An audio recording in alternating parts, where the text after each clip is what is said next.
Okay, so ran out of video right at the end. Thankfully we had everything drawn. The very end of the video should have everything that you need on it in terms of the different quantities for the pendulum.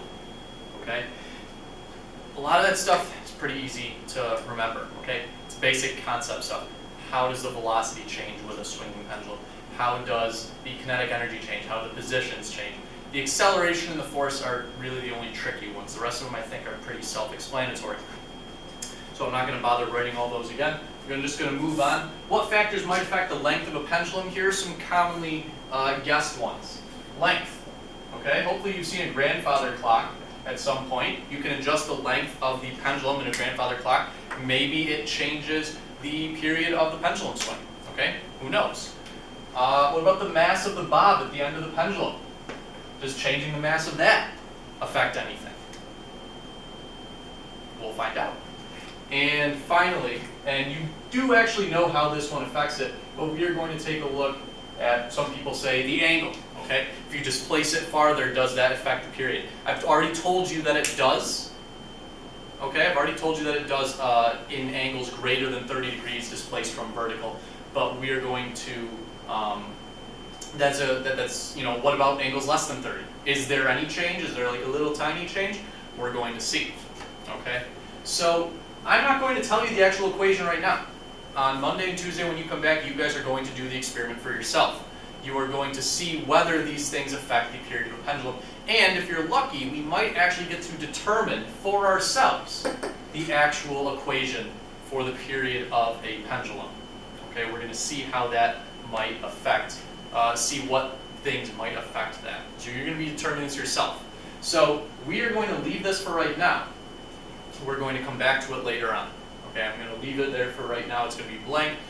At this point, any of the homework that asks anything about period of a pendulum, you can leave those questions blank for right now.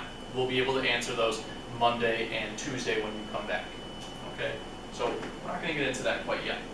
Last thing that I want to talk about before moving on to the next, we're actually done with the notes after this, but you are going to have one, what do I call them, tutorial that we will go through, kind of an experimental setup tutorial.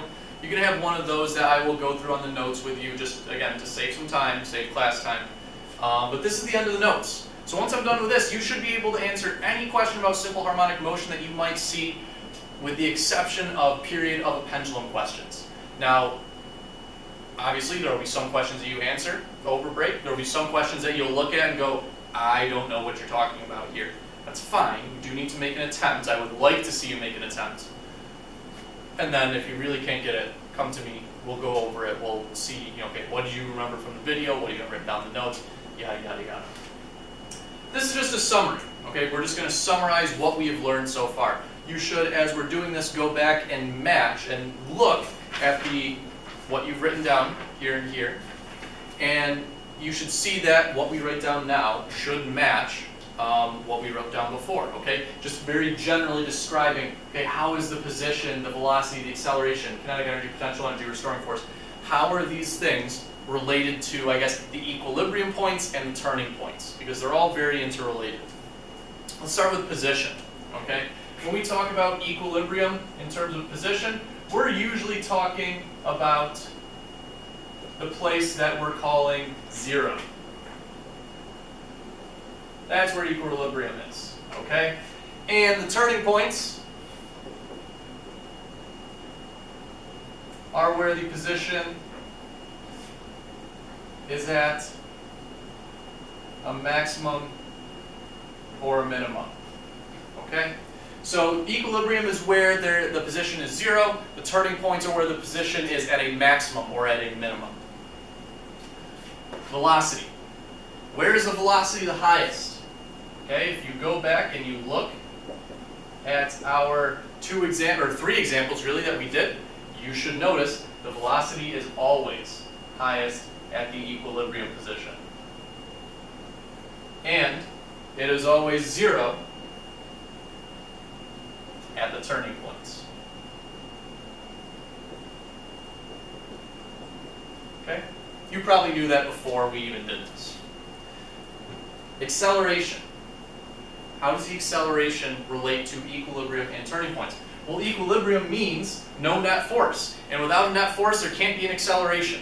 So if you go back and look, and you should be comparing this, if you go back and look, you should see that the acceleration is 0 at equilibrium. And it is actually highest at those turning points. Remember, the whole point of simple harmonic motion is that the restoring force is proportional to the displacement. The farthest displacement is the turning point. Farthest displacement means biggest force, which must mean biggest acceleration. The acceleration is highest at the turning points. Kinetic energy always pairs with velocity. Whatever one is, the other one is the same thing. If the velocity is highest at equilibrium, kinetic energy is also highest at equilibrium. And it is also 0 at the turning points. No motion at the turning points, no velocity, that means no kinetic energy. Potential energy, okay, in general follows this pattern. The potential energy is 0 at equilibrium. No energy is stored, and it is highest at the turning points.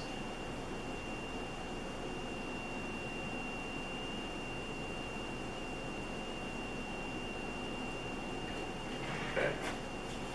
Highest turning points, 0 at equilibrium. Finally, restoring force. Restoring force always pairs with acceleration, and I guess it also pairs with potential energy. But the restoring force is 0 at equilibrium, and it is highest at those turning points.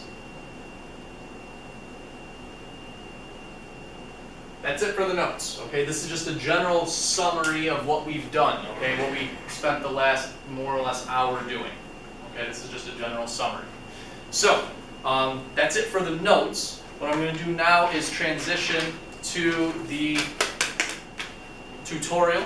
Again, you should be able, at this point, to answer any question except those about period of a pendulum based on these notes. That will come later. I do expect and hope that you are doing these over break. It will save you a big headache this upcoming week. Okay? As I think I said, your test, not only do you have the take-home test that you're working on, hopefully, right now, you will also have a test on simple harmonic motion. Because it is such a simple unit, you will have that test on Friday. Almost everything I've said, not a lot of it's new. Okay?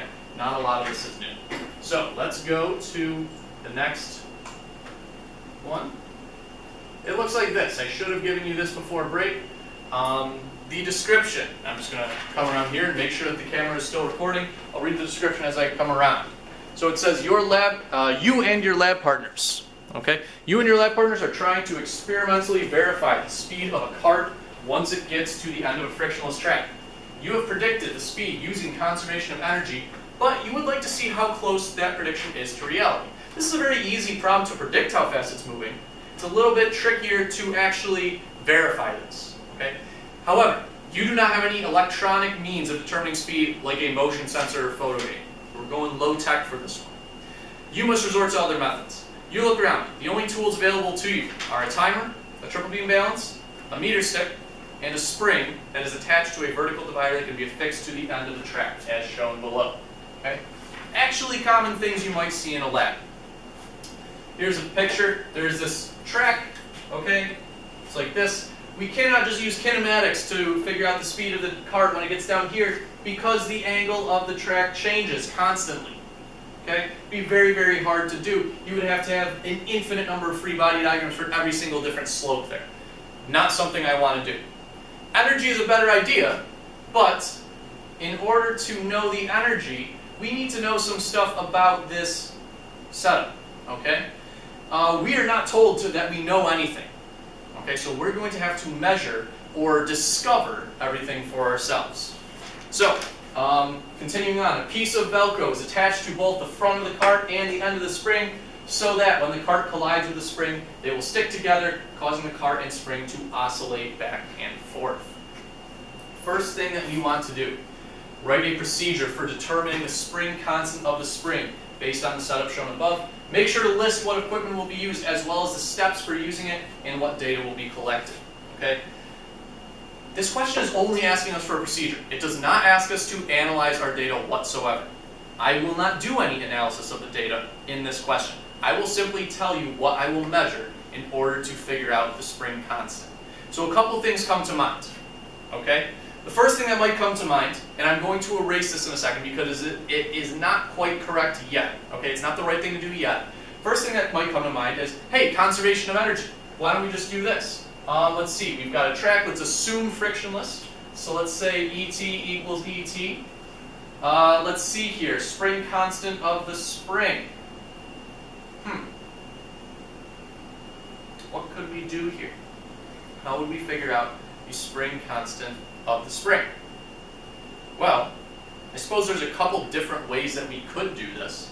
But one way might be to say, well, hold on a sec, let's try this. Let's say that initially, right before it hits the spring, we have some kinetic energy. So this is before spring. I guess this is after collision.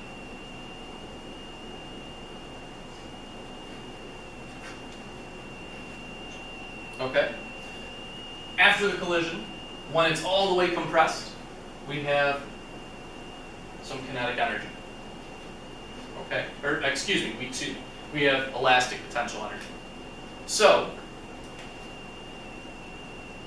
why not try it this way?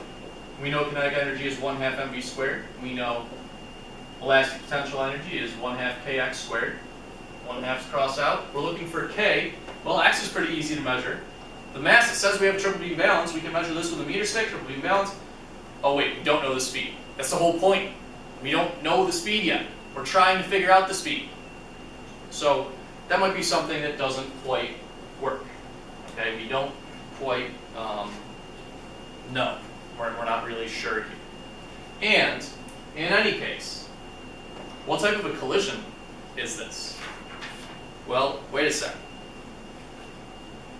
This is an inelastic collision. So if this is an inelastic collision, then that means that energy is not conserved during the collision. So this won't work. Okay? We don't want to use this. What else could we do? Well, it says that it's an inelastic collision. Okay? You might think conservation of momentum. You know, is there something where you could say, well, hold on, how many different objects are there even? Well, I guess there's only one object here. So you know what, maybe saying that there's a collision is not really the right thing. Maybe we could say that energy is conserved. Sorry, as I'm doing this, I'm kind of thinking in my head some other possibilities. But in any case, we don't know the speed before the collision. And you might say, well, duh, why don't we just say that energy is conserved from the top of the hill to the bottom? Yeah, we might be able to say that, but, and I think I said this a minute ago, I said, hey, maybe this track is frictionless, or we're assuming that it's on a frictionless track, but, you know, is it really frictionless? Is anything really frictionless in a lab? Not really, no. So, maybe there's another way that we could do this. Maybe there's a simpler way to determine the spring constant of the spring. Or maybe there's two different methods and we could try both of them, okay? Here's the method I came up with.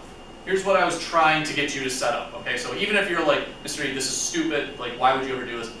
Okay, yeah, fine, just go with what I'm saying for right now, okay? One way that we could do this, we have a cart that is going to hit into a spring. And when that cart hits into the spring, it attaches to it, and then it oscillates back and forth, okay? It oscillates back and forth. So, we have essentially a spring and a mass. The mass is oscillating on the end of the spring. We just studied this. We literally just studied an equation that describes the period of this motion. Period of a spring with a mass oscillating on the end of it is 2 pi multiplied by the square root of m over k. So now we have the relationship. Now this can kind of take root here. we could figure out a way to solve this for K, or use maybe a graphical method to figure out what K is. In order to do that, we need to know two things. We need to know some masses, and we need to know some periods of the spring's motion.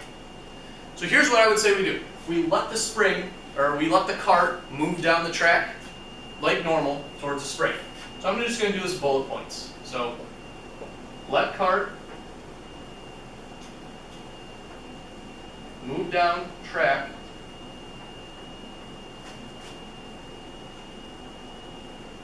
towards spring and collide with it. Okay, step one. So, when it hits the spring, one of the materials that we are told that we can use is a timer. So when it hits the spring, when the collision occurs,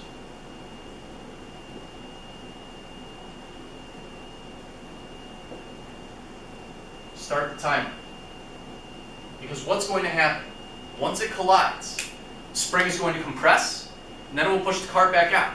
But that Velcro will have the cart stick to the spring, so that eventually it'll pull the spring back out longer than it was before, at which point the spring will compress. And then the spring will move back through its equilibrium position. One cycle has been completed. The spring, hopefully you'll be able to see this. Move down. This spring will be compressed, it'll stretch out, and then it'll start to compress again. At that point, once it's gone, that is one cycle. That is one oscillation. Okay? So once we reach one oscillation, then we might know the period. But here's the issue. How many oscillations do you think that thing is going through? And how quickly do you think you're going to be able to time them? Could be pretty quick. So here's a trick that we've used in the past. Okay? Instead of just getting one oscillation timed, we want to continue timing until a high number, let's say, I don't know, 30 plus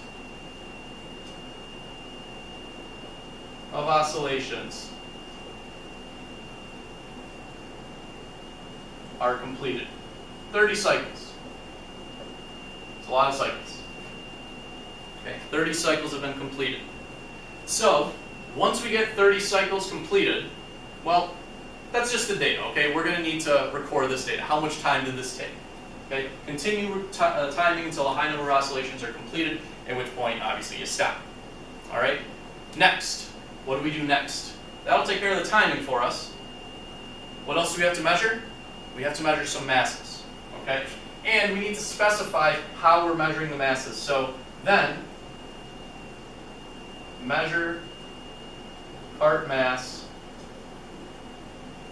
with triple beam balance. Simple enough. Our last step is one that I always think you should put in because it is something that shows that you understand how real science works. If you were just do this once, measure one mass, measure one set of oscillations, no one would believe your data. That is not how science works. Science does not work by one data point. You need multiple data points. So, instead of just saying do this once, we are going to repeat with more trials. So, do